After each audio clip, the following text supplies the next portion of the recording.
أعوذ بالله من الشيطان الرجيم بسم الله الرحمن الرحيم الحمد لله رب العالمين والصلاة والسلام على أشرف الأنبياء والمرسلين وعلى آله وصحبه أجمعين اللهم افتح علينا حكمتك وانشر علينا من خزائن رحمتك يا أرحم الراحمين يا فتاح يا عليم افتح قلوبنا فتوح العارفين ورزقنا فهم النبيين وإلهام الملائكة المقربين اللهم نوّر بكتابك أبصارنا واشرح به صدورنا واستعمل به أبداننا واطلق به ألسنتنا وقوي به أعزامنا بحولك وقوتك فإنه لا حول ولا قوة إلا بك يا أرحم الراحمين رب اشرح لي صدري ويسر لي أمري واحلل عقدة من lisani yafqahu qawli amma ba'd. Kali kita mulakan dengan mengucapkan kesyukuran kepada Allah SWT yang telah banyak memberi nikmat kepada kita ya.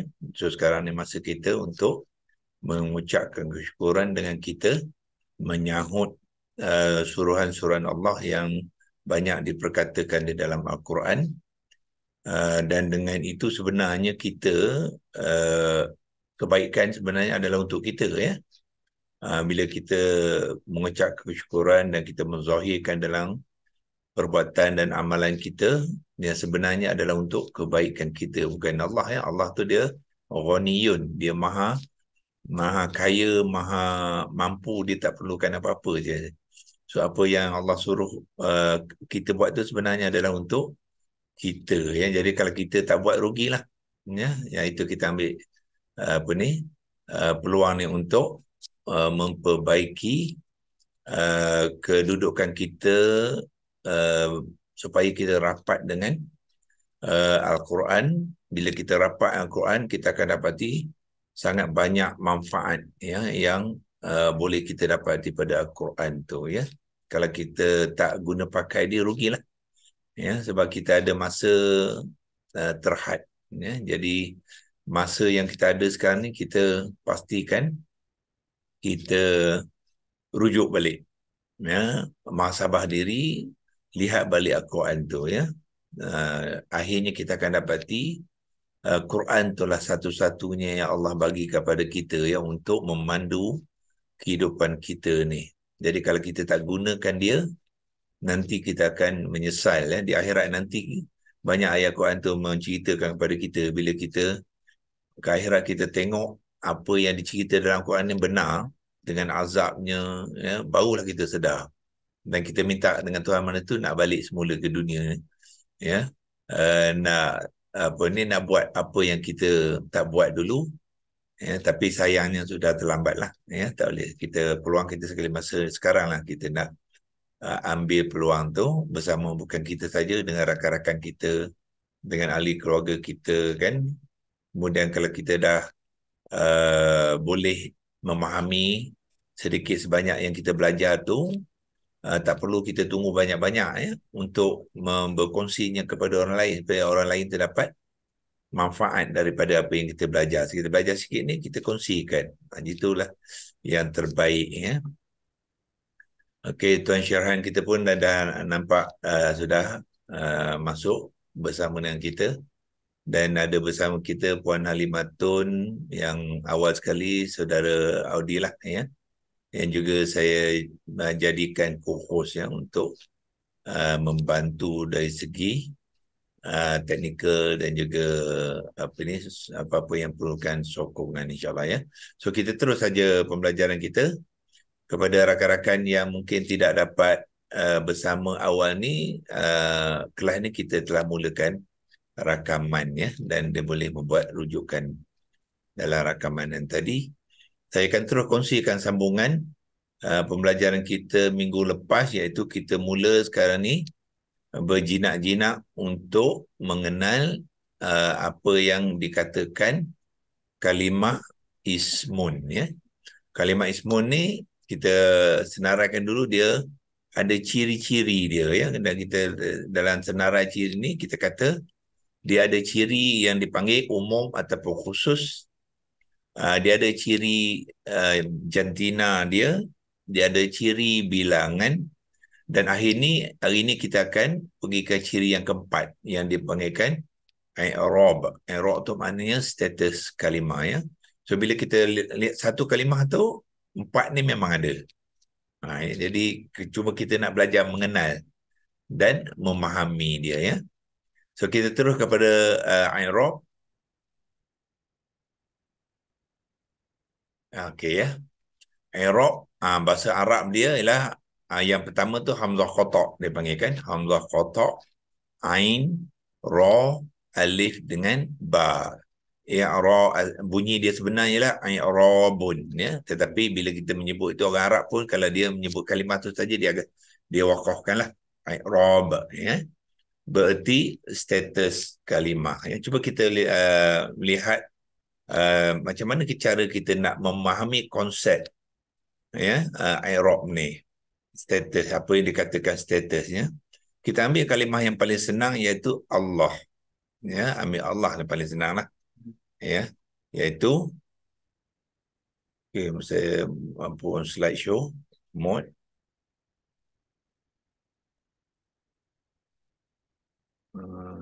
Ini tutupkan. Okey. Okey, ya. Kita ambil Allah lepas. Yang merah tu Allah, kita tengok.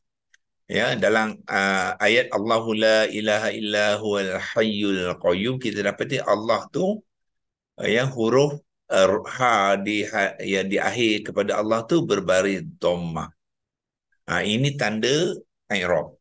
Ya, biasanya tanda kepada kalimah i'rab kepada kalimah tu adalah huruf yang terakhir dibariskan, sama ada baris depan, baris atas ataupun baris bawah, ya. Jadi sini ha tu baris bawah. Ini satu keadaan, satu status dia, ya. Ya. So bila kita tengok dia berbaris hadapan tu, status dia apa? Status dia ialah Allah ni ialah, orang kata, subject matter ataupun perkara utama nak diceritakan. Dia tu cerita pasal Allah. Ayat ni nak cerita pasal dia. Ya, bukan nak cerita pasal benda lain. Allah dengan benda lain, tidak. Allah nak cerita pasal dia. Allah tu siapa?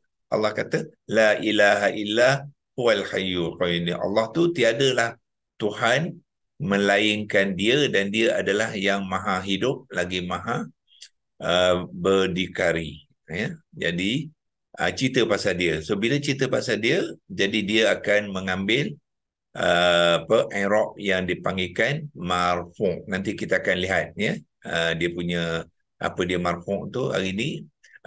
Ini kita tunjuk tanda dulu, ya. Tanda baris dhammah, mana dia mengambil satu status yang dipanggilkan berdikari. Dia stand alone.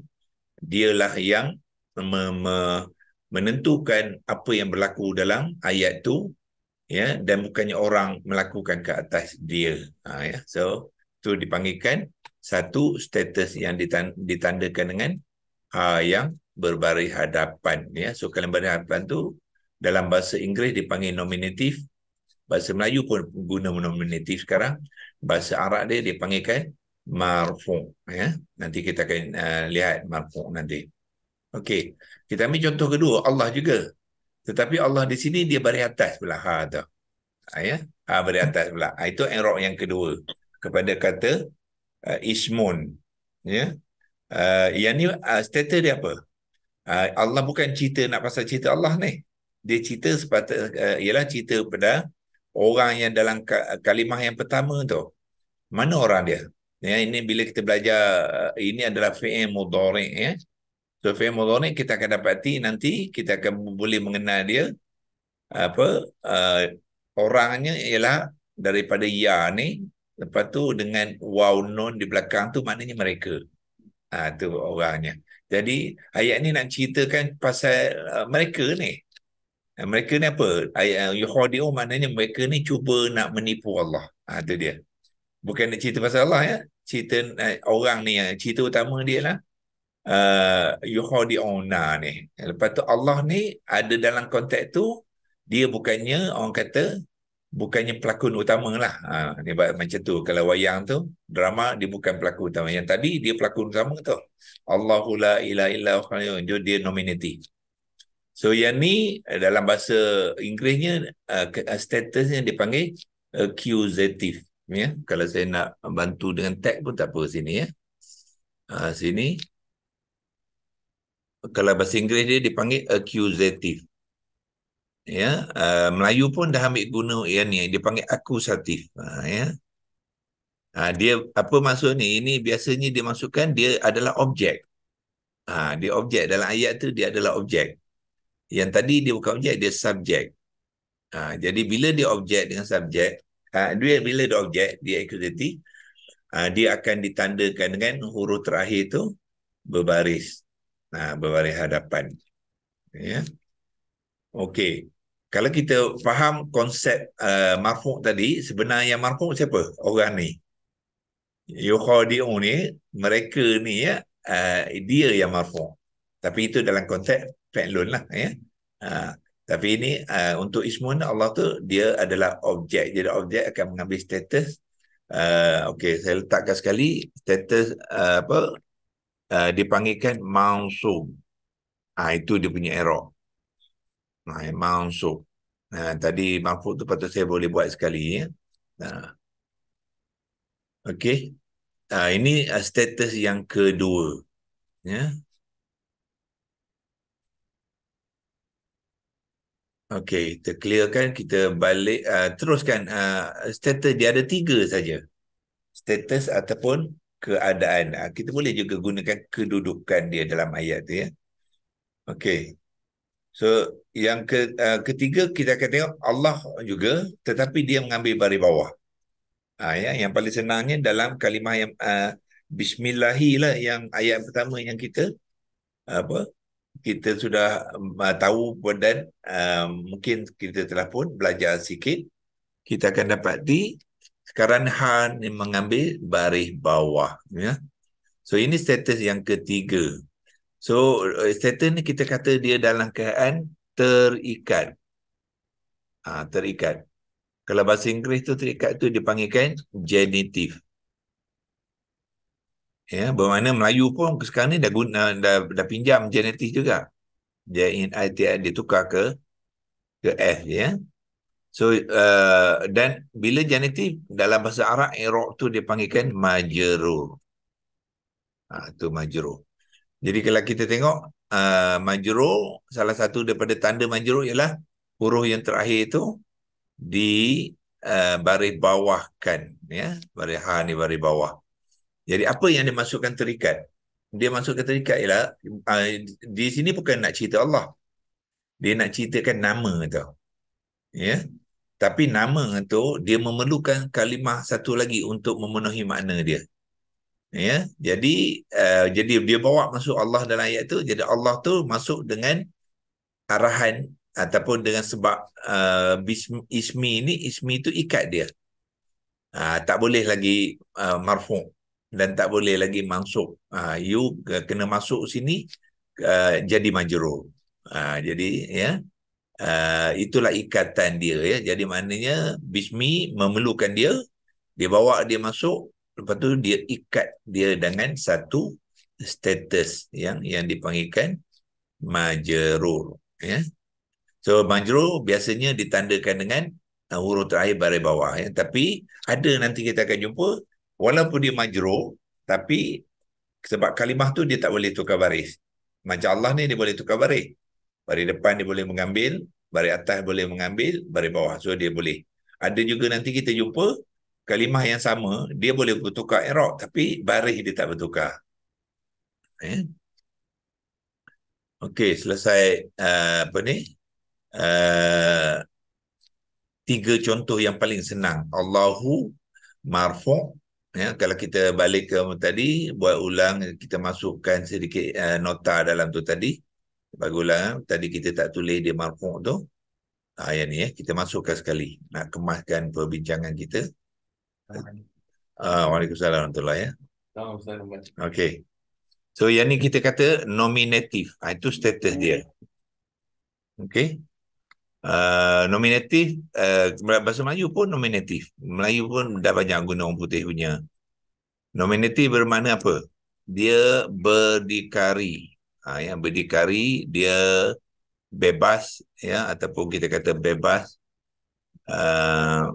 Bebas. Dia juga subjek. Ya, subjek maknanya Sebagai contoh, subjek ialah pelaku. Sebagai contoh ya. Pelaku. Ataupun dia boleh jadi pemula cerita. Pemula cerita. Nak cerita pasal dia, maknanya bermula dengan nama dia lah. Ya. So yang ni, so status kalimah yang ini kita panggil dia marfu'. Marfu'. Itu dia. Nanti kita akan tengok jawi dia lah ya. Ini kita tulis rumi dulu. Ya. Okay. So status yang ni kita panggil dia marfu'. Okay. So satu marfu' yang ditandakan dengan huruf ha tu berbaris dhammah. Okay. So kita teruskan dengan melihat contoh-contoh di dalam Al-Quran ya, yang mana kalimah-kalimah yang mengambil i'rab yang marfu' dan kalimah mengambil mansub dan kalimah yang mengambil. Okey, ini penangan selanjutnya tadi. Sini pun dah ada terangkan ya. Iaitu kalau Allahu tadi, Allahu tu adalah subjek, cerita utama. Cerita utama. Kalau Allah tu dia bukan cerita utama. Dia adalah objek. Objek ni apa dia? Sesuatu ataupun seorang tu yang dikesani oleh kata kerja orang lain. Orang lain membuat sesuatu kepada dia. Yukhadi'un Allah. Jadi Allah tu adalah dikesani oleh mereka dalam yang cuba nak menipu dia tu. Sebab tu dia mengambil mansub. Dan yang Allahi tadi dia terikat. Sebagai contohnya dalam ni waba'u bighadabin min Allah, dan mereka itu kembali dengan kemarahan daripada Allah dengan perbuatan mereka tu. Allah ni terikat dengan mina ni. Minta ada satu kalimah, dia akan memajrurkan kalimah selepasnya, dia terikat dengan tu, jadi dia mengambil status yang terikat. Dalam bahasa Arab panggilkan majrur. Ni marfu', mansub, ya, majrur. 3 saja, tak banyak ya. Bukan susah untuk memahami bahasa Al-Quran ni ya. Ada 3 saja. Okey.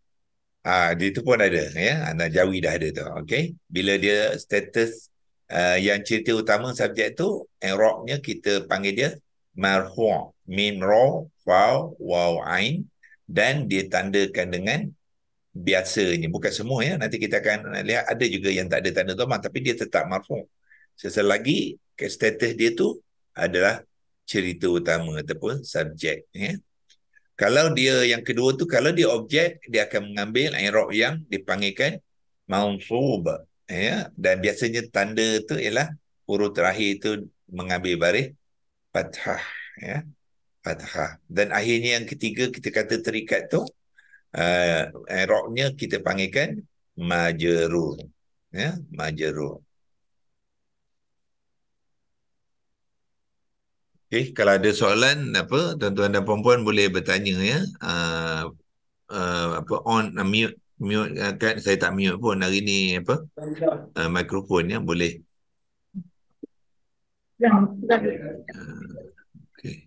Assalamualaikum Ustaz. Okay. Nak tanya.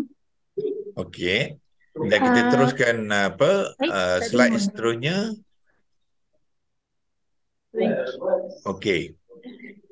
Cara kita nak mengenal dia ya, cara nak mengenal dalam Quran kita akan jumpa kalimah-kalimah tu, jadi macam mana cara nak mengenal ya. So definisi kita, status kalimah yang ditandakan dengan satu baris kepada huruf terakhir kalimah. Sebagai contoh, muslimun, mim berbaris hadapan tu sama ada tanwin ataupun tidak tanwin, tak mengapa ya. Tanda dia, salah satu pada tanda. Kemudian ada juga kalimah yang bukan setakat baris hadapan mim tu, tapi kadang-kadang ada imbuhan.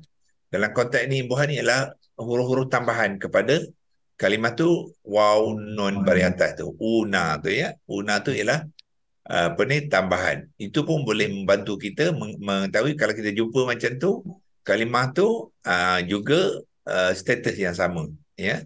Sama ada mim tu bertanwin, lepas tu ada pula una, waw, nun tu, bila ada una, apa jadi pada mim baris tadi? Dia akan tukar daripada tanwin kepada tidak bertanwin.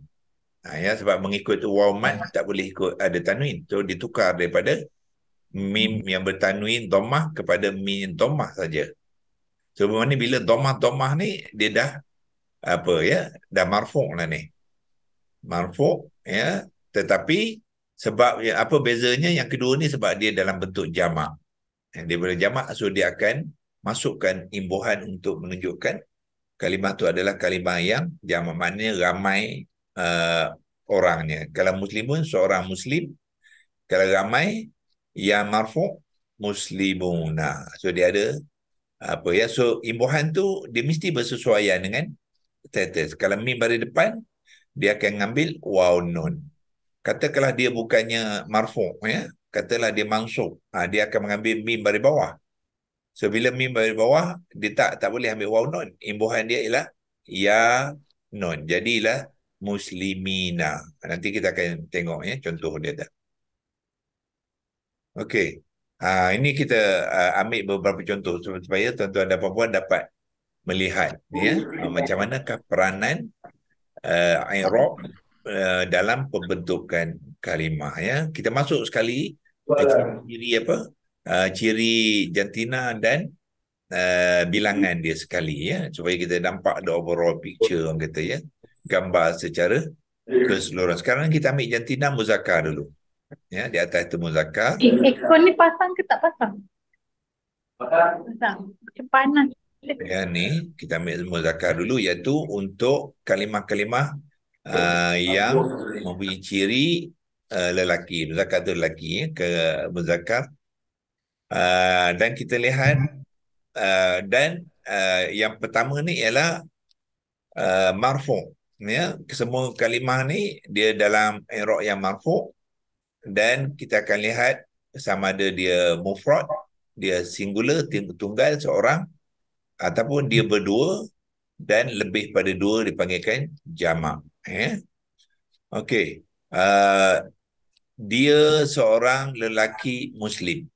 Dia seorang lelaki muslim ya. So ejaan dia lah muslimun. Tanda dia apa? Huruf yang terakhir tu mim.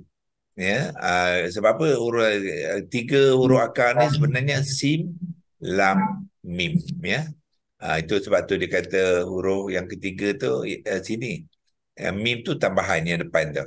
Ya, nak menjadikan muslimun dia tambah mim, tapi asalnya ialah sim, lam, mim, itulah huruf yang terakhir yang bertanda dhammah.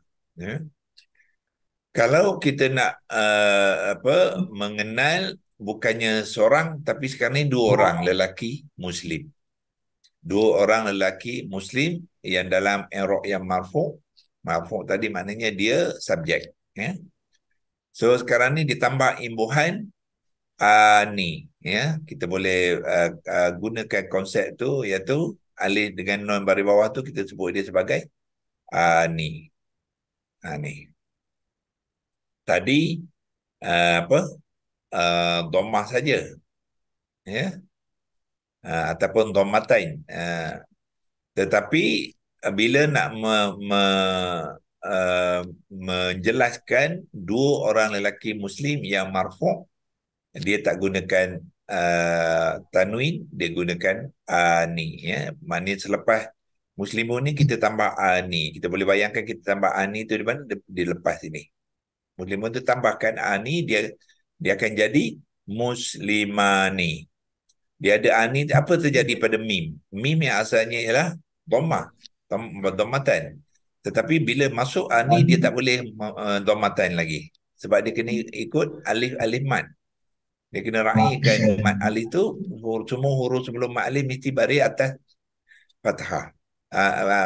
Baris fathah yang tak bertanwin. Tanwin tidak boleh. Itu dia. Muslimani. Itulah ejaan kepada dua orang lelaki muslim dalam status yang marfu'. Okey, kalau ramai pula macam mana? So dia akan letakkan penambahan waw nun. Ni imbuhan dipanggil ya. Okey. Mim tu asalnya ialah bertanwin. Bila dia bertemu dengan waw, dia boleh dia tak ada masalah ambil dhammah sebab waw. Cuma dia tidak boleh bertanwin. So gugurlah tanwin dia. Jadilah muslimuna. Ya.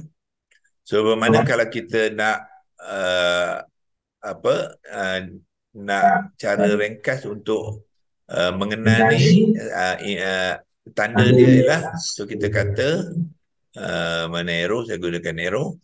Yang ni huruf yang terakhir tu dia akan bunyi apa? Un. Tak kira kalau min dia jadi mun, kalau ta dia tun, kalau dal dun dan sebagainya, ya. So ini un. Yang ni kita kata apa? Ani. Tu dia punya imbuhan, ya. Ani ialah apa? Alif mat dengan non baris bawah. Yang ni una. Tu cara nak, ya. Kalau kita nak menggunakan kaedah lah. Ya, un, ani, una. Un, ani, una. Untuk marfu. Ya. Untuk marfu. Okey. Cuba kita lihat yang kedua pula. Iaitu status yang di mana tadi kita yang huruf terakhir mengambil baris atas. Iaitu kita panggil dia mansub. Mansub, ya. So lihat di sini. Bila mansub dia tak boleh un lagi dah. Dia kena an. Ya. Tapi untuk isim bila dia ada an, ya, dia kena ikuti dengan alif mat di ujungnya. Semua isim yang masuk dia kena ambil pattern ni, ya. Sepatutnya terpayah alif. Alif ni, ya, baris atas tanwinnya tak. Ya, itu kaedah bahasa Arab. Ya. Dia meletakkan alif selepas fathah yang bertanwin tu, ya. Okey, itu seorang. Kalau dua orang, ini sama, ya. Muslim semua ni, tapi bezanya apa? Status dia berbeza. Ya, so itu yang keunikan bahasa Arab ni, ya. Dia very versatile dan dia very comprehensive. Melayu tak ada macam ni. Melayu dua orang Muslim je. Ya, Arab dibezakan. Dua orang Muslim ada yang status marfu', dua orang Muslim ada lelaki, ya. Sekarang masih lagi lelaki yang mansub. So apa beza ya? So sekarang bila dua orang lelaki dalam keadaan mansub, yang salah satu pada keadaan mansub kita dah belajar tadi adalah apa? Objek. Objek. So dia akan mengambil imbuhan, tambah imbuhan belakang tu dengan kita sebut dia sebagai aini, ya. Aini, ya yang sukun, nun baris bawah. Dia ain. Jadi kalau muslimun akan jadi musliman, ya, sebab dia mansub. Ya. So kalau musliman dia akan menjadi muslimaini. Lihat mim yang tanwin fathah, ya, bila dia bertemu dengan ya yang sukun, semua huruf sebelum ya yang sukun mesti mengambil baris atas, ya, tanpa tanwin. Itu undang-undang tajwid lah. So sebab tu kita bila belajar ni kita masukkan sekali 3 elemen tu. Tajwidnya kita bawa soroh pembawa dengan nahu tu. Ya. Soroh tu pembentukan dia. Nahu tu dia melibatkan konteks bahasa dia. Okey. So kalau 3 orang, katalah 4 orang Muslim, ya, lelaki dalam keadaan dia tu objek di dalam ayat tu, dia ada objek. So dia akan mengambil imbuhan ina. Iaitu ya mat dengan non baris atas. Tadi waw mat dengan non baris atas. Una. Ini ina. Ya, untuk kalimah yang mansub. Manakan dalam cerita tu mesti ada ayat tu mengatakan seseorang melakukan sesuatu ke atas dia. Ya. Ataupun ada kalimah-kalimah lain yang menyebabkan dia menjadi mansub. Itu dia konteks mansub. Okey. Dan kita tengok yang ketiga pula. Apa dia? Dalam keadaan yang terikat, yang dipanggilkan majrur, ya, majrur. Okey. So bila majrur, dia huruf terakhir ditandakan dengan baris bawah. So bila majrur mesti ada sesuatu sebelumnya, ya, yang menyebabkan dia mengikat dia ya menjadi majrur. Jadi kalau marfu' un, kalau mansub an, kalau majrur in. Senang je. An, un, an, in ya. Bagi yang mufrad iaitu singular. Kalau dua orang dia akan okey, dua orang senang je. Untuk mansub dengan majrur sama je imbuhan dia. Iaitu aini ya. Ya ini aini. Kalau dia majrur pun aini juga.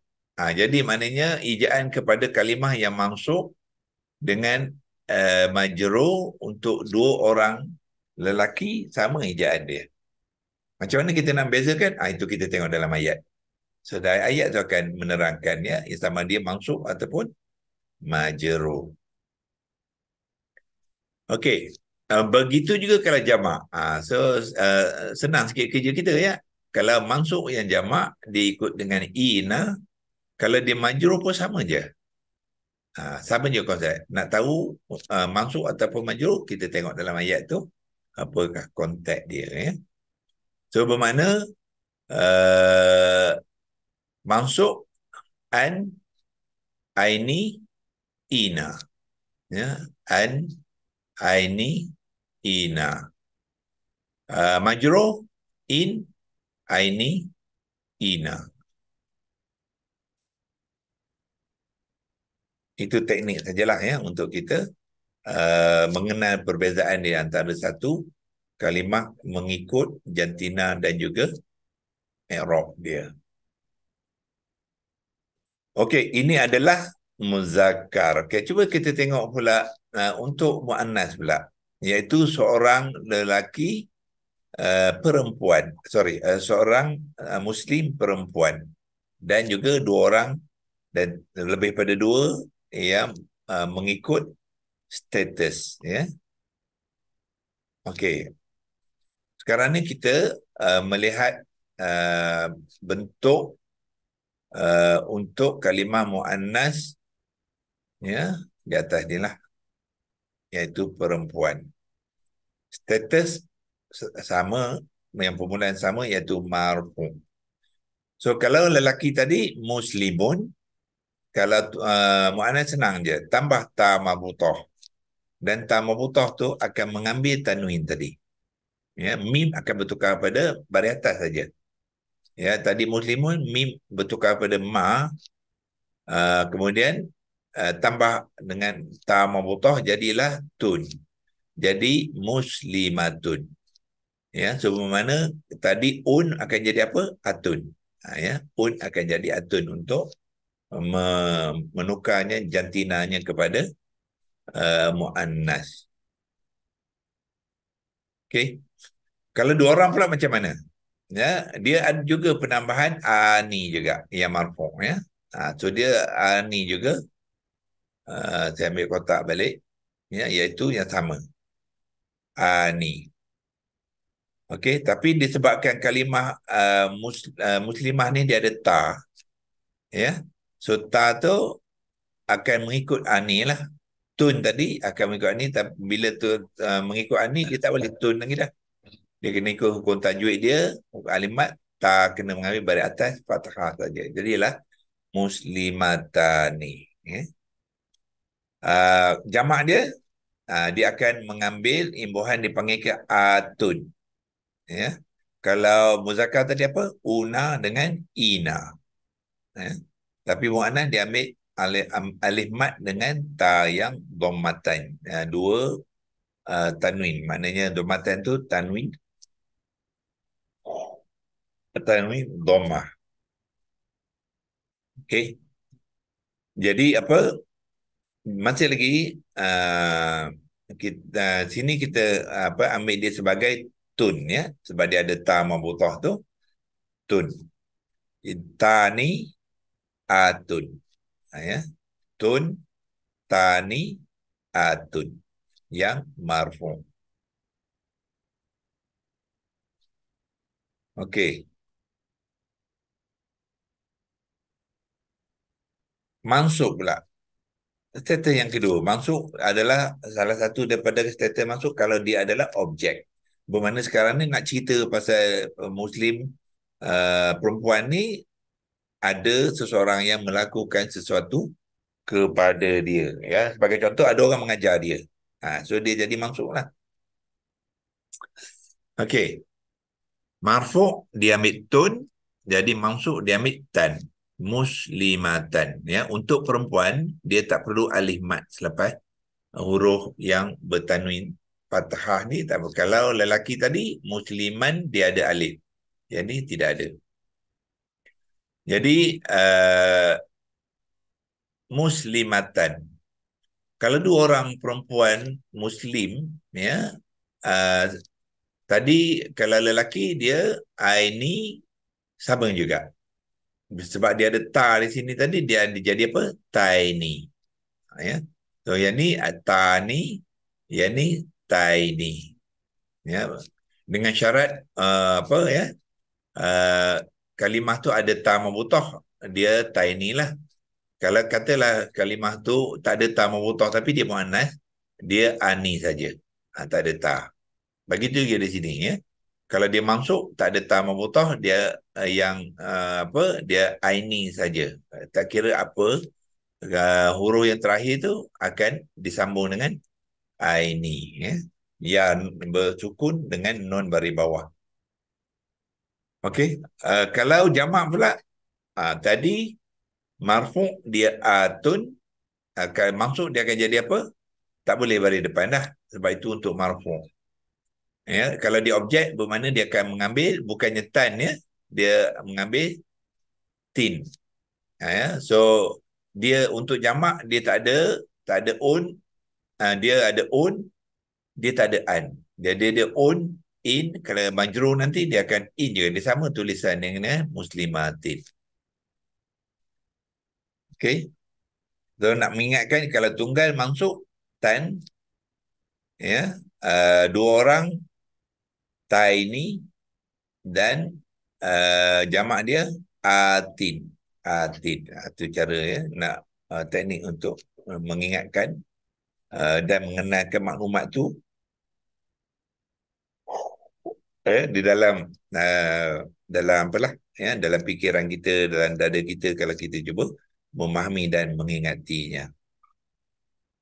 Dan akhir sekali majrur ya, marfu', mansub dan majrur.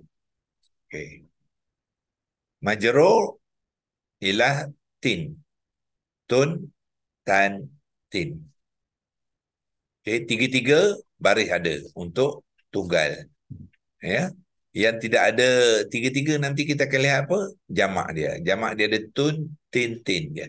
Atun, atin dengan atin. Ya.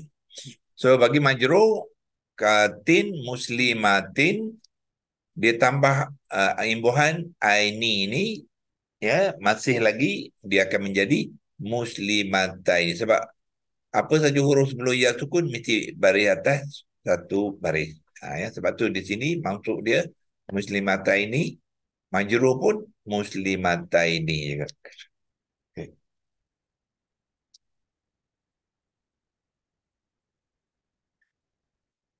Okey.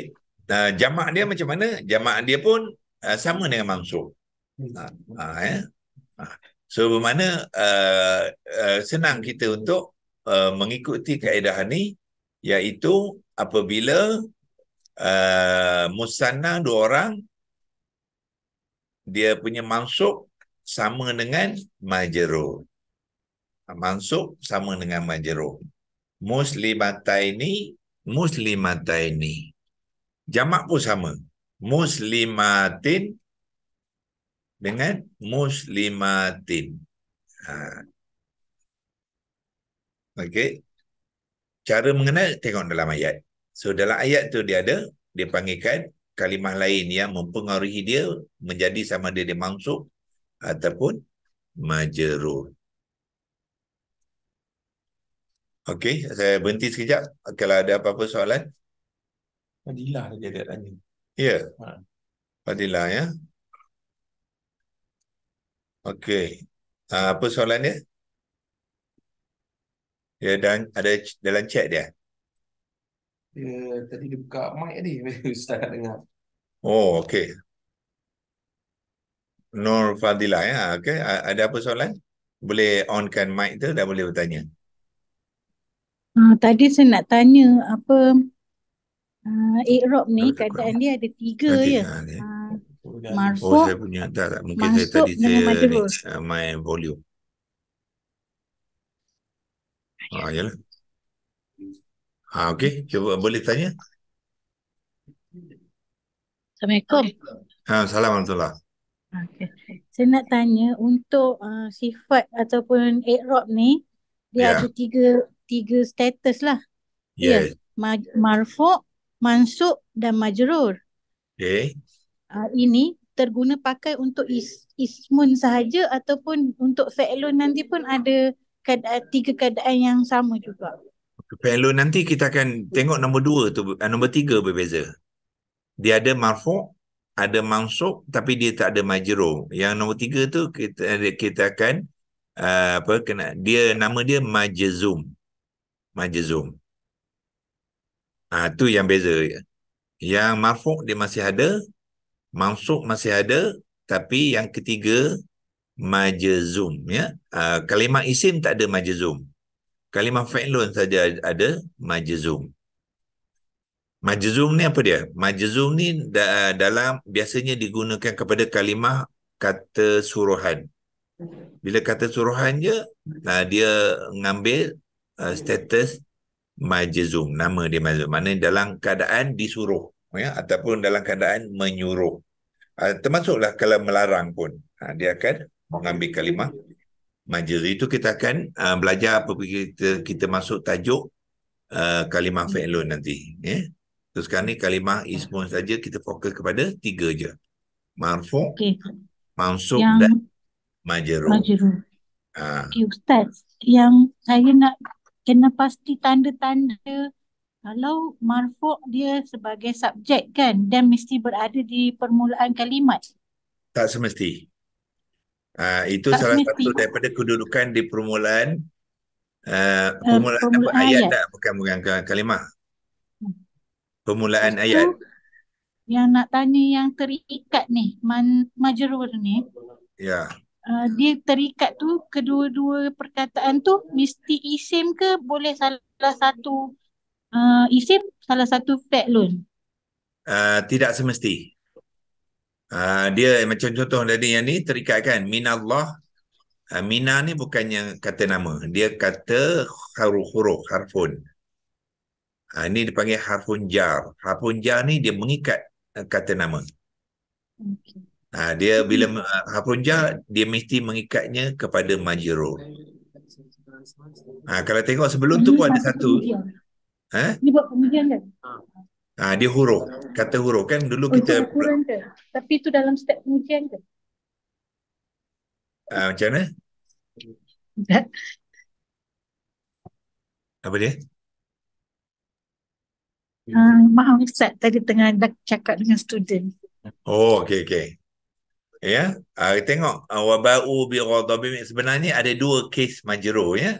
Yang ni kita nak highlight Allah je, tapi sebenarnya bi ghadabin pun terikat je. Ghadabin ni ialah kemarahan, kata nama.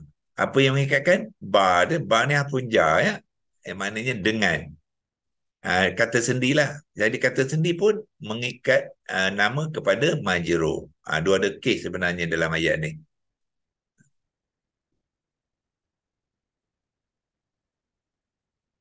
Okey.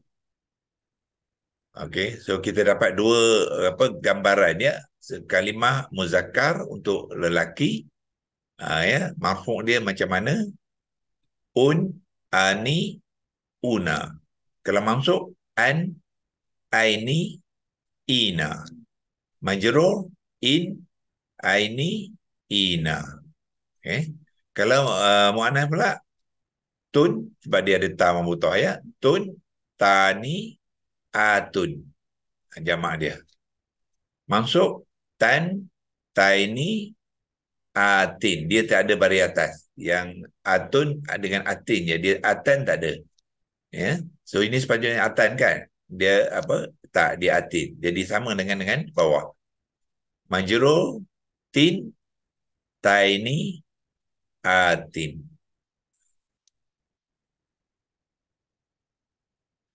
Okey, ya, kita sambung i'rab lagi. Okey. So, tetapi i'rab yang majrur, marfu' dan mansub ni juga boleh berlaku dalam keadaan-keadaan yang tertentu, ya. Dalam ayat tu, contohnya dalam ayat tu nak menceritakan satu kalimah, kemudian ada kalimah yang menerangkan sifat dia, ya. Sebagai contoh, ke dalam ayat tu Allah nak menceritakan ajron. Ajron ni ialah apa? Ganjaran. Orang yang buat baik, Allah kata Allah bagi ganjaran dia. Lepas tu Allah nak menceritakan ganjaran tu rupa dia macam mana, sifat dia macam mana. Azimah, yang besar, ya. Ganjaran yang besar. Jadi ajron tu dia adalah isim yang mansub, ya. Ada tanda tanwin baris atas tu mana dia isim yang mansub diikuti dengan alif. So sifat dia kena ikut dia, ya, sebab dia nak menerangkan perkara yang pertama tu dalam bentuk sifat. Jadi aziman adalah isim sifat, ya. So isim sifat juga kena ikut i'rab kalimah sebelumnya. Kalimah sebelum tu dipanggil apa? Mausuf. Yang dia kata MAWSU, mausuf tu ajron. Isim sifat dia azima. So kaedah ni dipanggilkan ikutan. Isim sifat kena ikut mausuf. Kalau mausuf tu mansub, dia mansub.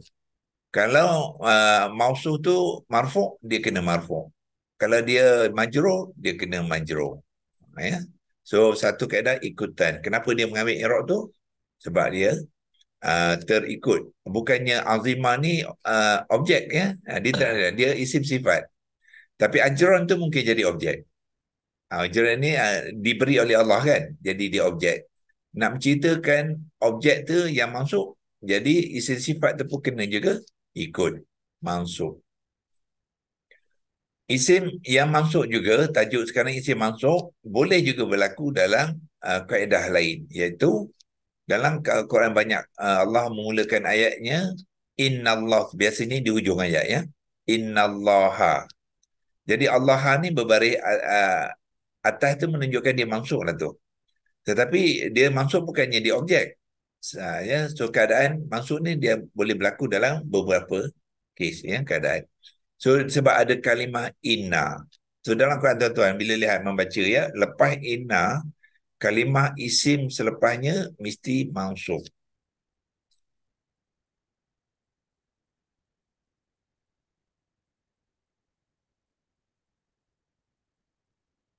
Okey, apa agaknya kita boleh ingat selain pada Allah, inna, apa ayatnya supaya kita dapat contoh, ya. Kalau bukan Allah pun tapi dia tetapkan mansub, ya. So ini kaedah, ya. Isim inna, Allah ni dipanggilkan isim kepada inna, ya. Isim inna. Jadi isim inna mesti mengambil status yang mansub, ya. Kemudian ada kes-kes lain, dia juga mansub juga isim, ya. Bukan kerana dia objek, bukan kerana dia isim inna, tapi dia khobar kepada inna. Khobar ni apa? Ya, adalah dia sorry pula. Inna pula. Khobar kana. Jadi kaf alif dengan nun ni dipanggilkan kalimah kana ni, dia ada isim kana yang saya dot tu sebenarnya isim kana, tapi isim kana dia bukannya mansub. Yang maksudnya kalimah selepas isim kana tu raqibah. Raqibah ni ialah mansub. Tanda beratas. So dia mesti mansub. Jadi kalau ada kana, itu keadaan yang keempat lah, ya. Yang pertama objek, yang kedua ini kita memperkenalkan isim sifat, yang ketiga isim kepada inna, dan yang keempat khobar kepada inna. Sebagai contoh, katalah kalimah di sini ini Allah lah, kata, ya. Kana ni bila terjemahkan apa? Adalah cerita dia. Jadi adalah Allah itu raqibah. Raqibah ni maknanya kawan rapat. Ya, kawan rapat. Jadi Allah dia tak boleh mengambil mansub. Sebab kalau kana isim dia adalah marfu'. Ya. Kalau inna dia terbalik. Inna isim dia mansub. Kana isim dia marfu'. Yang mansub kepada kana ialah khabar dia ni, ya. Ini kita tak ada cerita khabar untuk inna ni, kita nak fokus pada isim dia yang mansub.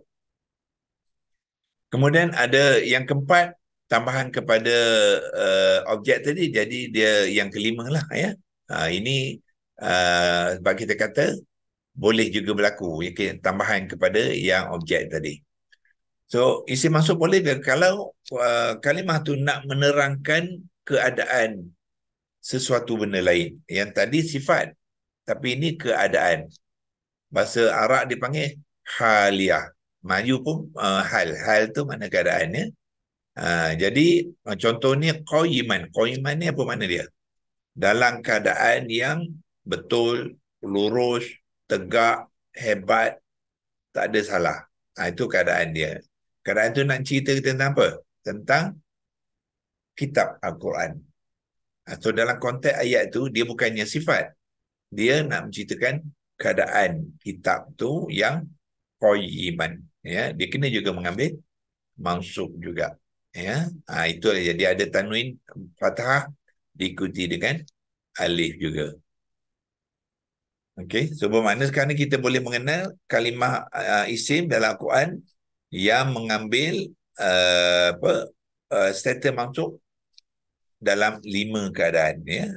Kecampur keempat ni kepada yang mula-mula tadi kita kata dia objek. Dia objek jadi 5 lah. Pertama objek, kedua dia mengikut, ya, ketiga dia isim inna, keempat dia khabar kepada kana, dan yang kelima dia adalah isim haliyah, iaitu kata nama yang menerangkan keadaan, ya, sesuatu. Kadang dia menerangkan keadaan kalimah isim. Dia boleh juga menerangkan keadaan perbuatan dalam ayat itu.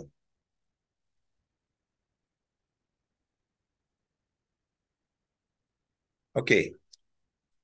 So kita teruskan seterusnya. Ambil slideshow.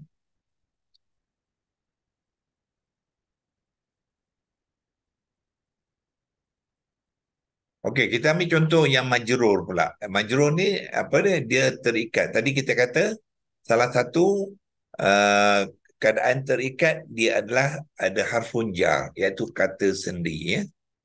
Cuba kita tengok yang lain pula. Dia juga boleh berlaku kepada sifat juga. Kata sifat juga mengikut mausuf dia. Tadi ajron kariman, ya, kariman. Tetapi kalau ajron tu bukannya ajron, bukan mansub, dia ajrin. Jadi karim ialah kata sifat kepada ajrin. Nak menerangkan ajrin tu macam manakah sifat dia? Karimin, yang mulia. So dia juga mengikut kaedah ikutan, ya. Sebab mausuf tu majrur, jadi isim sifat dia pun kena majrur. Kalau mausuf tu marfu', isim sifat dia pun kena marfu', dia mengikut, ya. Okey, lepas tu kedua ialah apa ni, dalam konteks yang dipanggilkan idhafah, sama dengan bismillah tu. So bismillah sebenarnya masuk dalam yang ni idhafah. Yang bismi tu ialah harfun jar, ya. Bi adalah harfun jar, ismi adalah kata nama yang majrur. Tapi ismillah tu yang kedua tu, Allahi tu adalah kerana dia dalam konteks idhafah. Apa dia idhafah?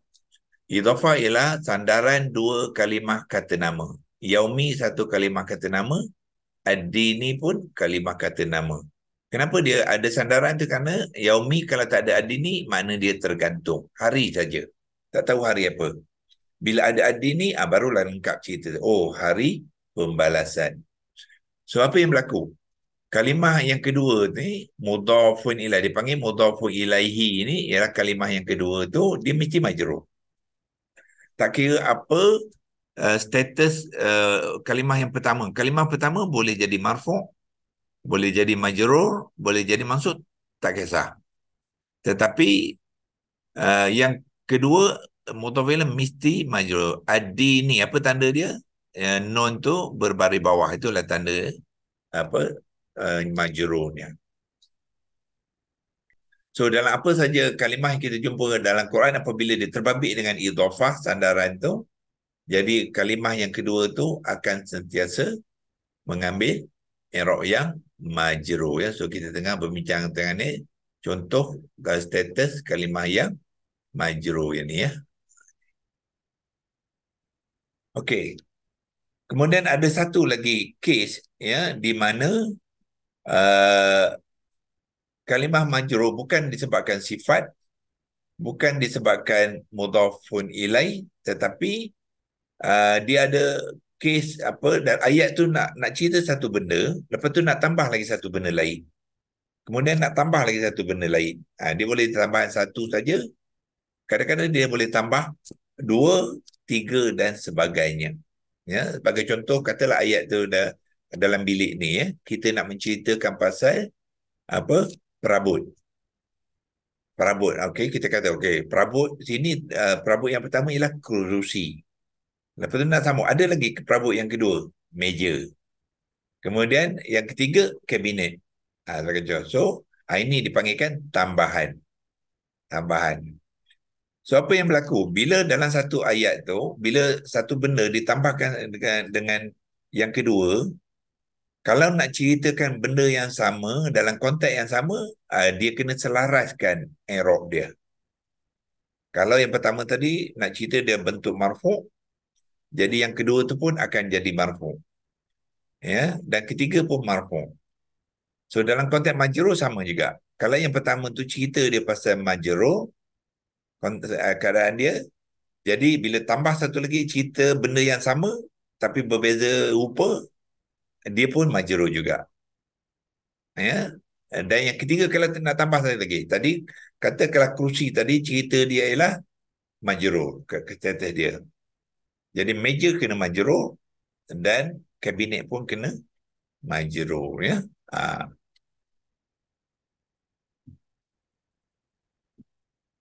Okey. Tengok kalau ada contoh di sini.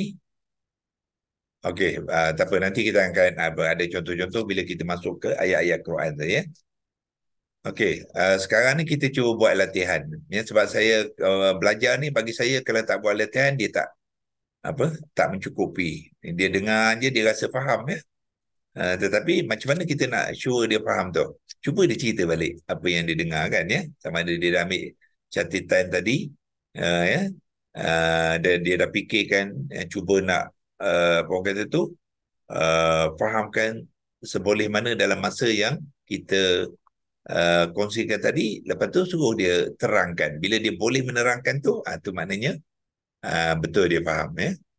Kalau dia masih lagi tak sure, itu maknanya belum lagi. Tapi benda tu boleh dilatih. Ya, okey. Okey, kita ambil soalan pertama. Senang saja ya. Terangkan apakah yang dimaksudkan dengan i'rab kepada kalimah ismun ya. Kalau ikut senarai ni, ikut senarai memang Audi lah selalu nombor satu ya. Dia start dengan A. Tapi tak apa, kita ikut tu tak apa. Okey. Cuba saudara Adi terangkan. Bismillahirrahmanirrahim. Dan maksud i'rab tu dan kalimah itu maksudnya i'rab ni adalah status kalimah. Status kalimah. Okey. Apa maksud status? Keadaan kalimah ni. Keadaan kalimah. Ya. Okey. Boleh bagi contoh? Apa contoh keadaan? Contoh dia sama ada dia makhluk. Okey, marfu' tu nama dia ya. Keadaan tu apa dia bila yang marfu' tu? Dia sebagai objek. Objek bukan marfu'. Subjek. Subjek. Subjek ni ialah cerita utama. Orang cerita utama kepada ayat itu, kalau cerita dia akan mengambil satu status yang dipanggilkan marfu' lah. Okey. Okey, apa lagi contoh objek keadaan yang lain ataupun status? Kedua ni sebenarnya dalam mansub, iaitu dia sebagai objek. Objek ni apa dia? Maknanya ada orang melakukan sesuatu. Dia bukan pelaku utama. Dia bukan pelaku, tapi dia dilakukan oleh orang yang pelaku utama tu tetap jadi marfu' lah. Dia ni bukannya pelakon utama, dia adalah mansub. Mansub di mana ini dia orang kata tu hero tambahan kan. Yang hero utama tadi marfu'. Macam tu. Yang ketiga majrur. Majrur. Okey. Iaitu masuk terikat. Okey. Okey. So bermakna sebenarnya Saudara Adi tu dah jawab dua-dua soalan ya. Sebab soalan kedua tu, apakah 3 jenis i'rab, iaitu marfu', mansub dan majrur ya. Okey, kita cuba ni puan ada soalan ke? Ada soalan? Tak ada. Okey, cuba Puan Halimatun ya. Boleh jawab dua-dua sekali. Nak ulang balik apa Audi cakap pun tak apa ya. Sebagai dalam perkataan kita ni, maknanya itu menunjukkan kita faham. Walaupun kita dah dengar orang lain ya. Saya cuba Ustaz. Okey. Baik, terangkan apakah yang dimaksudkan dengan i'rab kepada kalimah ismun. I'rab tu yang saya faham iaitu dia status kalimah ataupun keadaan kalimah. Okey. Di mana yang nombor 2 tu 3 jenis i'rab kepada kalimah ismun terbagi kepada yang pertama marfu'. Marfu' iaitu marfu', mansub dan majrur. Okey, apakah maksudkan keadaan marfu'? Bila dia mengambil keadaan marfu' tu, apakah keadaan dia? Marfu' ni dia adalah subjek ataupun pelaku utama dalam kalimah itu. Kemudian mansub adalah dia bukan pelaku utama, maknanya dia adalah macam Ustaz kata, contoh pelaku tambahan. Dan biasanya pelaku tambahan tu yang pelaku utama ni dia berbuat sesuatu kepada dia. Contoh ya. Maknanya pelaku tambahan tu dia berbuat sesuatu kepada pada dirinya. Yang kedua tadi, yang mansub tadi. Okey. Kemudian yang ketiga majrur. Majrur ni iaitu terikat oleh kata sendi dalam kalimah itu. Ya, so biasanya mesti ada kalimah-kalimah yang mengikat ya, dia menjadikan dia majrur ya. Okey, Puan Nur Fadilah cuba.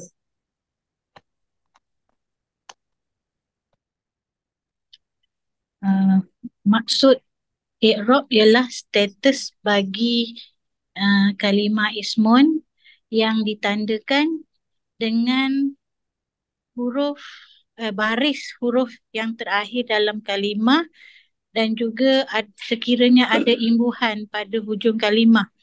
Okay. Ada tiga jenis i'rab bagi kalimah ismun, iaitu marfu'. Marfu' ialah maksudnya subjek ataupun pelaku utama dalam keadaan tersebut. Ia ditandakan dengan huruf akhir baris depan. Okay. Dan keadaan yang kedua ataupun i'rab yang kedua, mansub.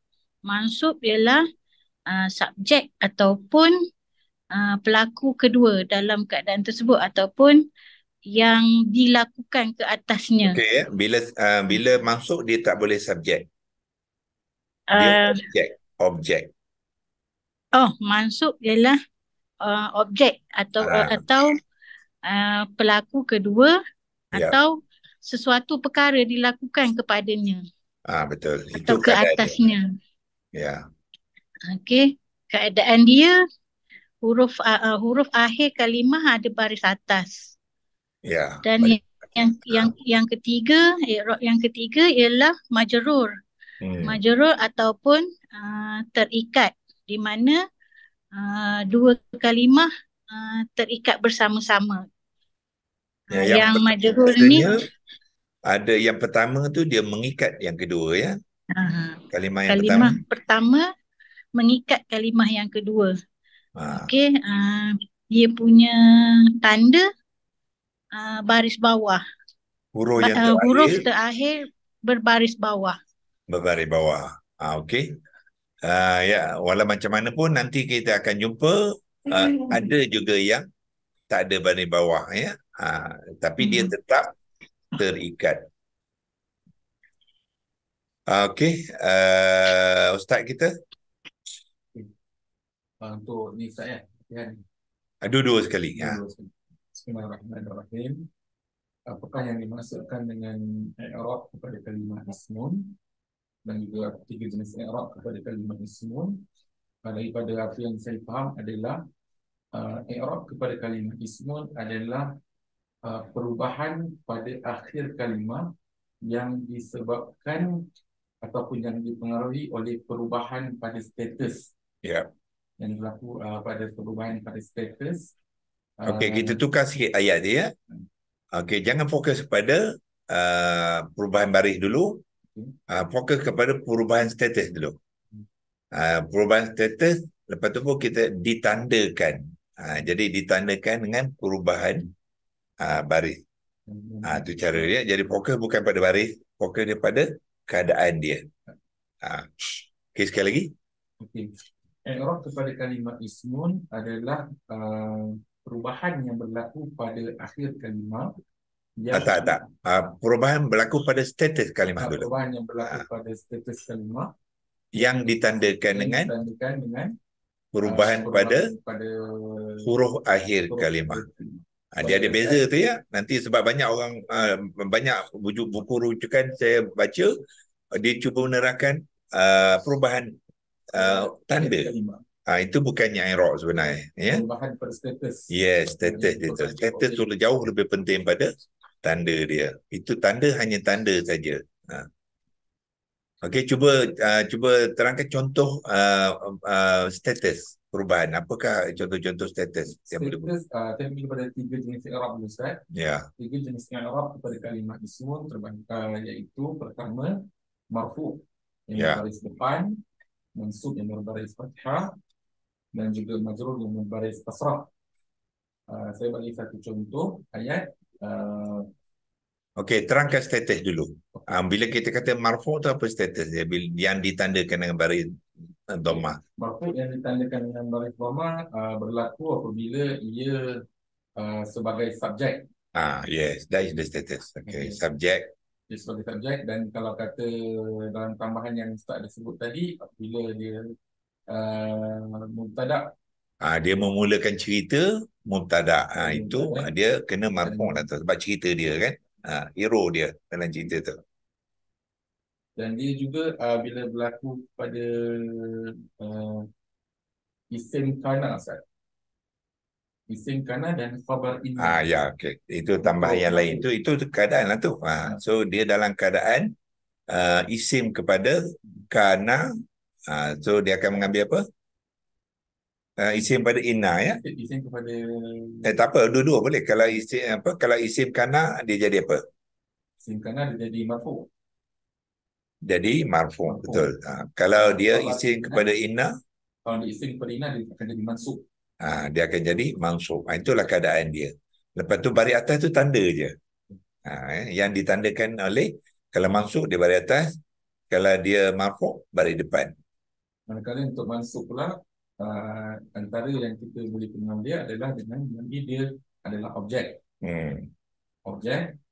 Kemudian dia juga berlaku ketika dalam isim haliyah, keadaan yang menerangkan keadaan. Ya. Contohnya ja'a al-walidu bakian. Kematian tu maksudnya seorang lelaki, anak lelaki Ya. datang dalam keadaan sedih. So dalam keadaan sedih tu menunjukkan haliah. So Yap. dia dibariskan dengan baris mansub di fathah. Dengan i'rab mansub yang ditandakan dengan baris fathah. Kemudian untuk yang seterusnya adalah majrur yang berbaris kasrah, boleh berlaku dalam keadaan isim mausuf yang disebutkan Ustaz tadi. Okey. Isim mausuf yang pertama, yang kedua berlaku selepas dia berada selepas huruf jar. Huruf jar. Yang seterusnya adalah, yang ketiga adalah tanda yang kita boleh sambut adalah dia adalah mudhaf. Mudhafun ilaih. Mudhafun ilaih. Kepada mudhaf, ya. Jadi mudhaf tu mengikat dia, menyebabkan dia mengambil Baris keadaan yang majrur. Dan ditanda oleh dengan baris bawah kepada huruf terakhir. Okey. Itu banyak maklumat dia.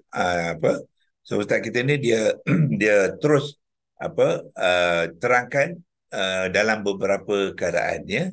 Maknanya marfu' ni dia yang utama sekali dia subjek matter lah, yang pelaku utama mubtada. Tapi kadang-kadang dia ada juga dalam keadaan yang lain, ya. Begitu juga mansub dan begitu juga majrur, ya. So fokus kita ialah bila kita berbincang kepada i'rab, kita nak memahami keadaan kalimah tu, orang dalam kalimah tu apa cerita dia, lepas tu barulah ditandakan dengan baris apa. So baris tu secondary, ya. Okey. Tuan Syarhan kita cuba terangkan sebanyak mana yang boleh, ya. 1 dan 2 tu. Terangkan apa yang dimaksudkan dengan i'rab pada kalimah ismun. Kalimah ismun ni, i'rab pada kalimah ismun ni ialah satu kalimah yang ditandakan dengan baris kepada huruf akhir kalimah atau Okey, status dulu. Bila masuk i'rab, kita cerita pasal status keadaan dia dulu. Itu fokus dia dulu. status kalimah yang ditandakan Menunjukkan keadaan, ya, keadaan ismun tu. Keadaan kata nama. Kata nama mana apa? Sama ada orang ataupun benda lah. Keadaan dia, ya. Kemudian barulah yang ditandakan dengan baris-baris tertentu kepada huruf terakhir. Okey, sekali lagi. I'rab kepada kalimah ismun ialah i'rab pada kalimah ismun ialah status kalimah. Status kalimah. Okey. Yang ditandakan dengan baris Tertentu kepada huruf akhir kalimah atau imbuhan. Ataupun imbuhan. Ada yang datang dengan imbuhan, ada yang huruf saja, ya. Hujung kalimah. Okey. Apakah contoh-contoh status kepada kalimah ismun? Katalah orang lah. Okey. Apakah 3 jenis i'rab yang kalimah ismun? Keadaan dulu tadi kan kita kata status tadi kan, ya. Apakah contoh status kepada kalimah ismun? Seorang contohnya dia adalah pelaku. Itu status lah tu. So kalau dia pelaku, dia akan mengambil i'rab yang marfu'. Bila marfu', tanda dia baris hadapan. Huruf terakhir itu baris hadapan. Okey, contoh yang kedua, status seorang tu dia bukannya pelaku kan, ya. Tapi dia dilakukan. Itu status yang kedua. Okey, kalau seorang tu dalam ayat tu dia dilakukan, itu apa status tu? Dia adalah objek, kan? Dia objek, dia mengambil status mansub.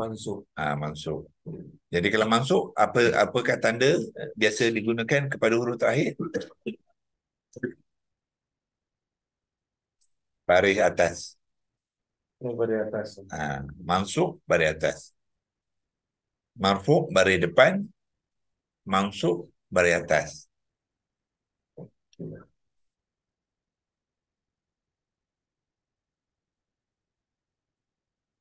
Majrur tadi. Dan yang ketiga ialah majrur. Majrur ke status, ya. Okey. So apakah keadaan yang boleh meletakkan satu kalimah tu dalam keadaan majrur?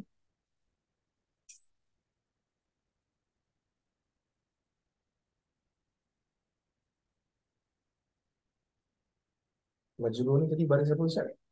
Majrur satu status ialah kalau ada kalimah kata sendi, ya. Kata sendi akan mengambil kata nama.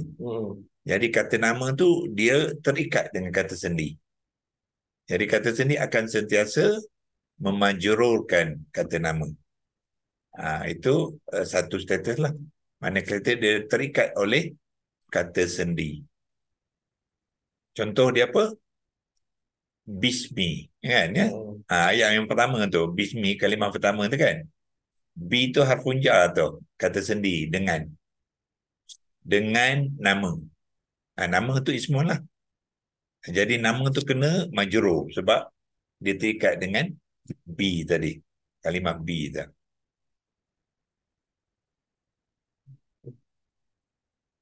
Boleh? Boleh Ustaz sikit. Okey, ya. Lepas tu ambil contoh lain yang senang sikit ni, ya. Dari Allah. Okey, ya. Dari Allah. Dari ialah kata sendi. Min, ya. Jadi Allah dia tak boleh mengambil marfu', tak boleh mengambil mansub, dia kena ambil majrur. Dia terikat dengan dari tadi. Itu minallahi. Minallahi. Okey, tak apa, ya. Ini walaupun permulaan ni kita tak kemas, tak apa, ya, sebab yang pentingnya berlatih dulu. Berlatih, besok lama-lama kita dapat susun, ya. Sebab kita belajar ni dia maklumat tu banyak, kan, ya. Jadi kadang-kadang kita dapat banyak ni. Tapi bila nak menceritakan yang banyak tu, kita kadang-kadang kita tak dapat susun dia dengan baik, ya. Tapi itu memerlukan latihan lah.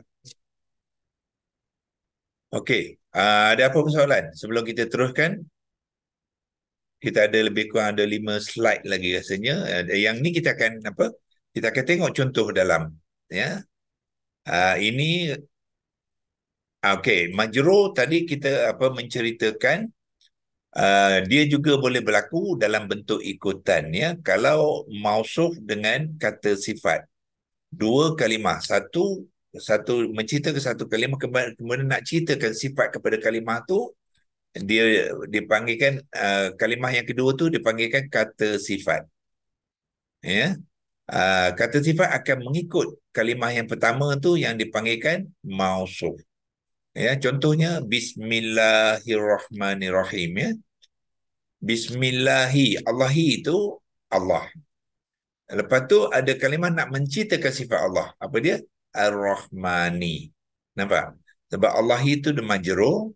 Jadi Ar-Rahmani kena juga majrur. Itulah dipanggilkan ikutan. Sebab Ar-Rahmani itu adalah kata sifat kepada Allahi yang mausuf. Itu keadaan, ya, konteks Ar-Rahmani yang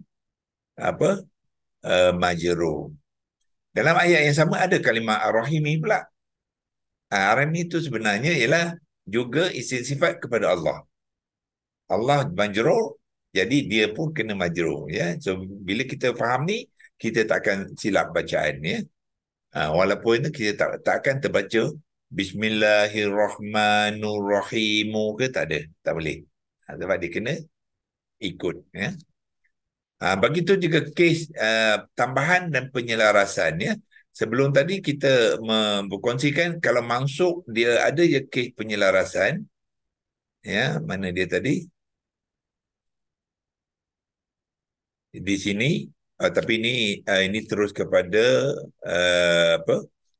majrur, tak apa, ya. Maknanya penyelarasan, tambahan penyelarasan ini juga boleh berlaku kepada marfu', mansub dan juga majrur, ya. Kalau majrur, dia majrur lah, ya. Maknanya perkara pertama tu majrur, tambah yang kedua majrur. Kata majrur. Kalau yang pertama tu marfu', dia yang kedua pun marfu', dan ketiga, cuba kita lihat beberapa contoh, ya, supaya kita nampak jelas, ya. Okey. Ini ayat Al-Baqarah. Ayat ni patutnya biasanya saya catatkan ni ayat berapa, tapi apa, nanti kita boleh cari. Cerita ni pasal apa? Ayat 61 Ustaz. Eh? Ayat 61. 61 ya. Okey ya, ayat 61 di mana pengikut Bani Israel itu yang Allah selamatkan mereka daripada apa ni, Firaun, keluar pada negeri Mesir kan, dan berjalan di padang Sinai semua tu. Dalam pada itu mereka Allah bagikan rezeki lah ya, makanan semua tu, sampai pada satu masa mereka komplain dengan apa? Komplain dengan Nabi Musa. Dia kata, wa iz qultum ya Musa. Ingatlah ketika kamu berkata kepada Musa, lan nasbiru ala, kami ini dah tak sabar-sabar. Nasbiru maknanya tak sabar, maksud dia dah jemu lah dengan makanan. Ala ta'amin ya. Ke atas makanan ta'amin. So ta'amin ni adalah makanan, dia adalah mausuf. Ya, mausuf. Sebab apa? Sebab ada kata sifat, iaitu wahidin. Ya, wahidin. Wahidin tu yang satu. Satu dia sifat kepada, dia kata makan ni satu je, serupa je daripada dulu makan benda yang sama ya. Jadi dia kata fad'u lana, maka doalah pada untuk kami Rabbuka, Tuhan kamu ya. Nampak orang ni ya, dia bukan kata Rabbuna, Tuhan kami, Tuhan kita ke? Dia kata Tuhan engkau Musa ya. Yukhrij lana, suruh Tuhan kau, dia kata keluarkan bagi kami mimma, daripada tumbitul ardh, daripada apa yang tumbuh daripada bumi. Apa dia? Mim baqalah. Sekarang min ni harfun jar ya.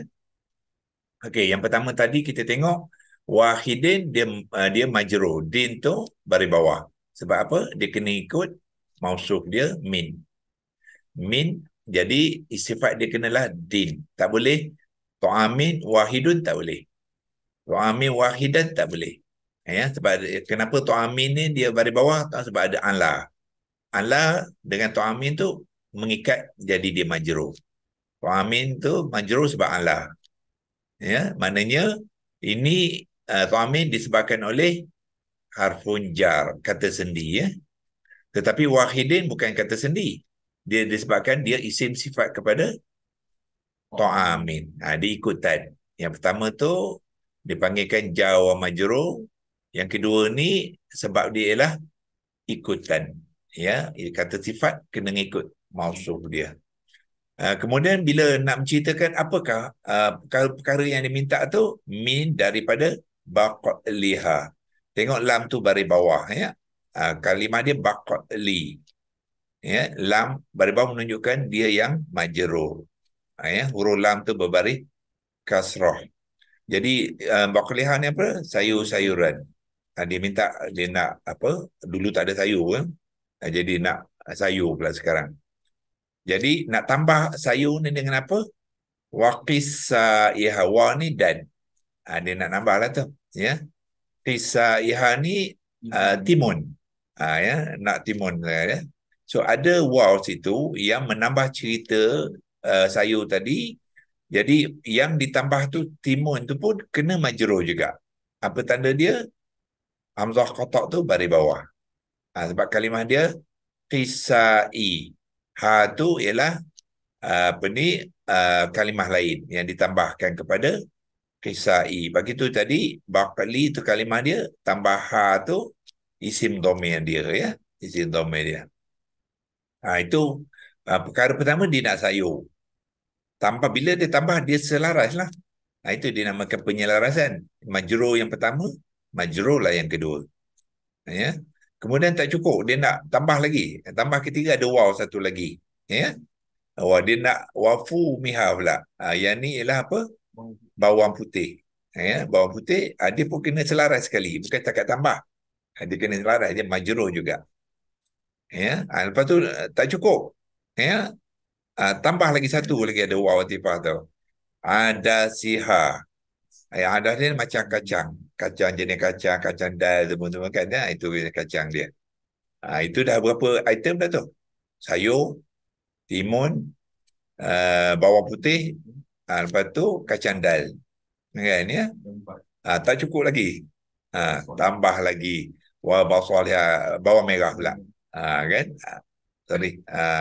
So lampu kena bari bawah juga. Juga majro. Ya, tengok. Lam bakali majro, qisai majro, wafu mi majro, adasi. Ya, majro wa basali. So semua ini dipanggilkan waw ni bila kita belajar waw ni ialah kalimah harfun ya. Kalimah harfun. So kalimah harfun tu yang membuatkan, yang mengikat ya tambahan tu kepada yang sebelumnya, perkara sebelum dalam konteks majrur. Ini majrur lah sebab ada min ya. Katakanlah tak ada min ya. Tak ada min, dia tidak majrur. Dia akan ambil marfu'. Jadi baqluha sebagai contoh ya. Bukan dalam ayat ni lah. Ya, kalau min tu dia sebab dah ikat tadi dia jadi majrur. Katakanlah dia marfu' baqluha, yang ni semua akan pada depan lah ni. Dia tambah dan selaras dia kata ya. Itulah keunikan bahasa Arab ni, bahasa Quran ni kan.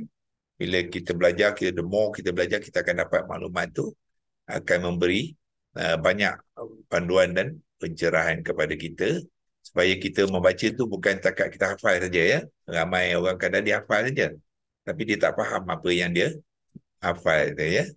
Itulah tujuan kita belajar ni, supaya kita dapat jadikan ayat Quran tu sebagai panduan ya kepada kita sebelum kita masuk ke peringkat yang lebih mendalami tafsir dia dan tadabbur ya.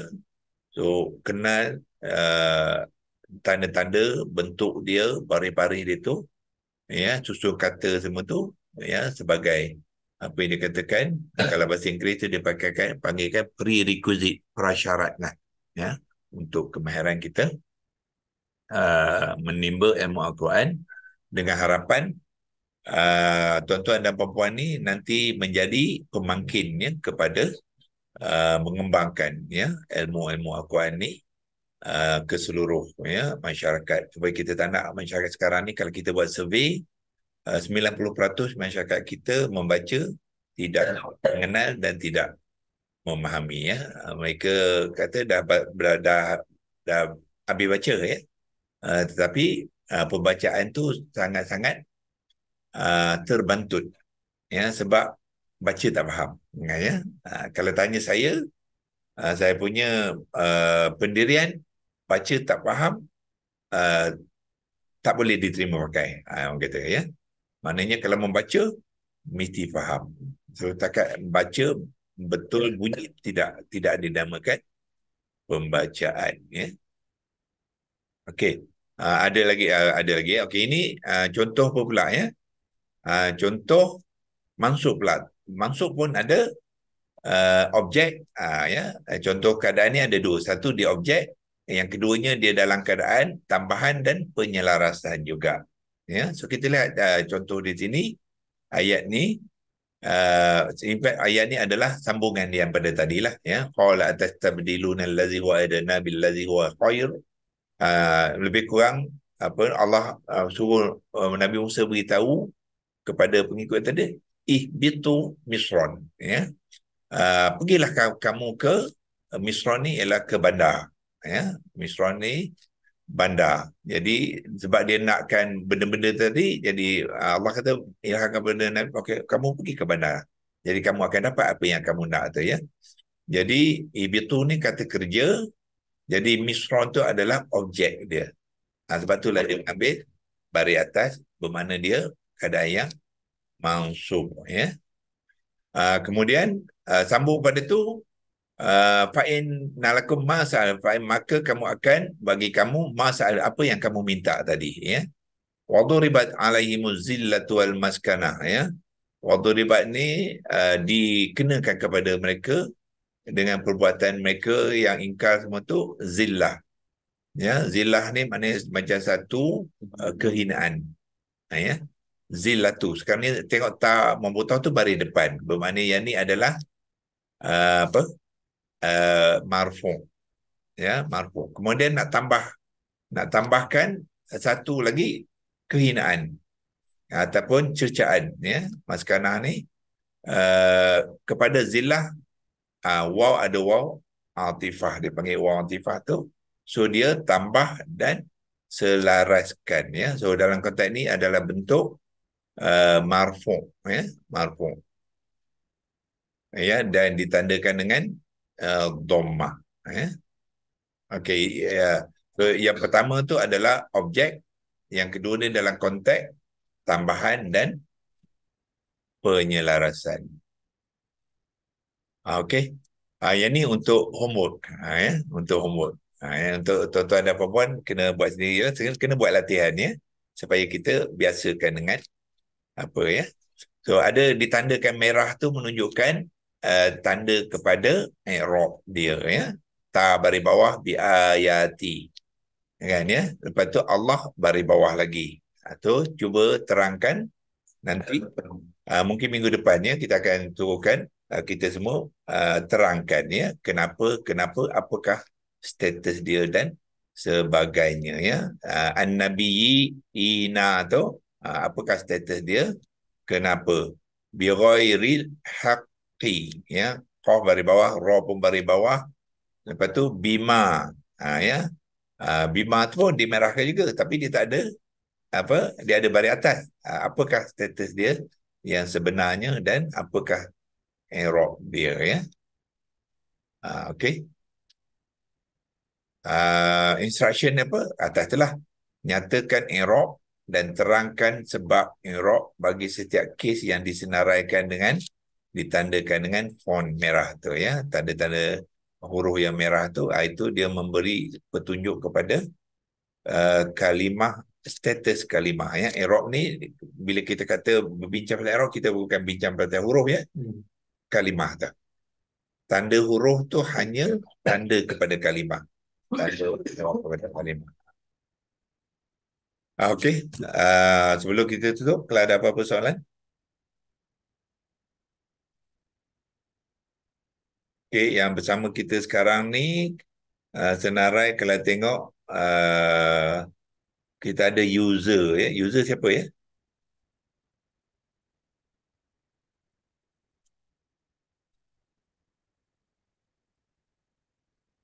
Ada nama?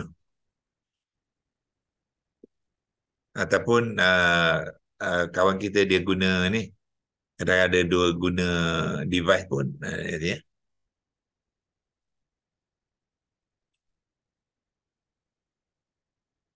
So secara keseluruhannya kita ada berapa orang? 1, 2, 3, 4, 5, 6 lah dengan user, ya. 6 tu.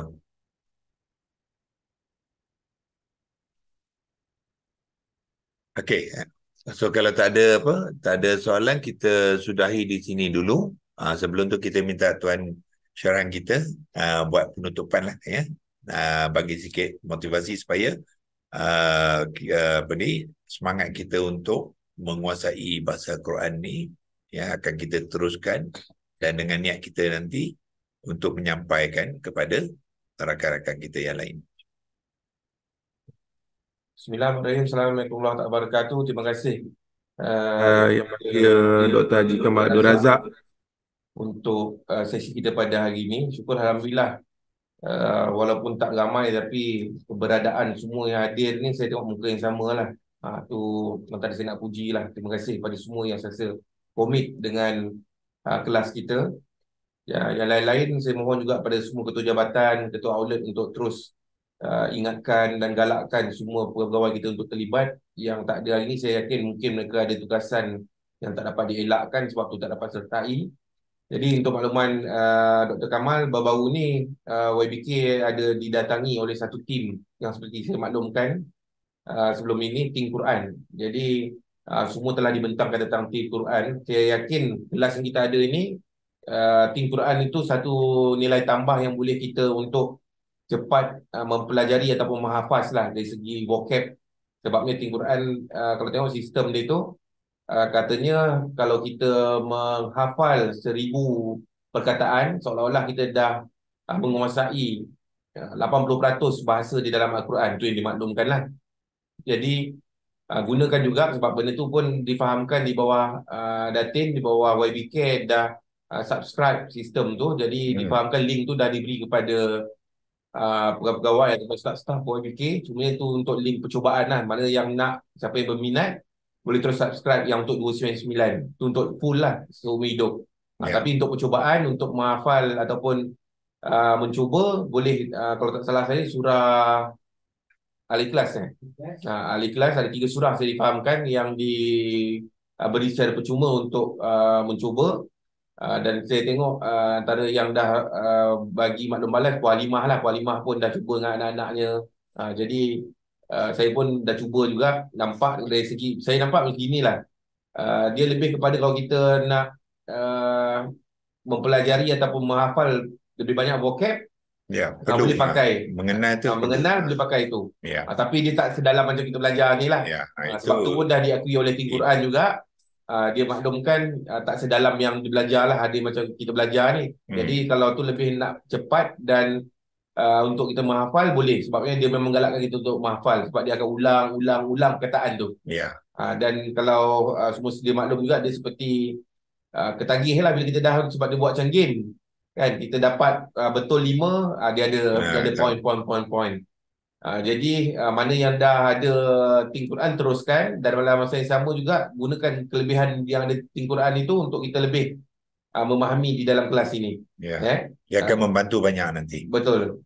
Sebab saya tengok itulah dia kata basic kena hafal 1000 tu, kalau boleh cubalah kan, sebab peluang tu dah ada. Dan kalau boleh bagi target baik, 3 bulan ke dapat mencapai berapa peratus kan. Betul. Jadi Ustaz, saya rasa tu saja Ustaz untuk hari ni. Okay. Jadi insyaAllah kita jumpa lagi pada minggu depan, dan sama-sama lah kita buat homework yang telah dinyatakan oleh Ustaz tadi. Jadi saya serah kembali pada Ustaz. Okey, auzubillahi minasyaitonirrajim. Bismillahirrahmanirrahim. Alhamdulillahirabbil alamin, wassalatu wassalamu ala asyrafil anbiya'i wal mursalin wa ala alihi washabbihi ajma'in. Allahumma rahimna bil Qur'an waj'alhu lana imaman wa nuran wa hudan wa rahmah. Allahumma dzakirna mimma nusina wa 'allimna minhu ma jahilna warzuqna tilawatahu ana al-laili wa tarafan nahar waj'alhu lana hujjatan ya rabbal alamin. Wassallallahu ala sayyidina Muhammad wa ala alihi washabbihi wa baraka wa sallam. Walhamdulillahi rabbil alamin. Taqabbalallahu minkum minna wa minkum. Taqabbal ya karim insyaallah.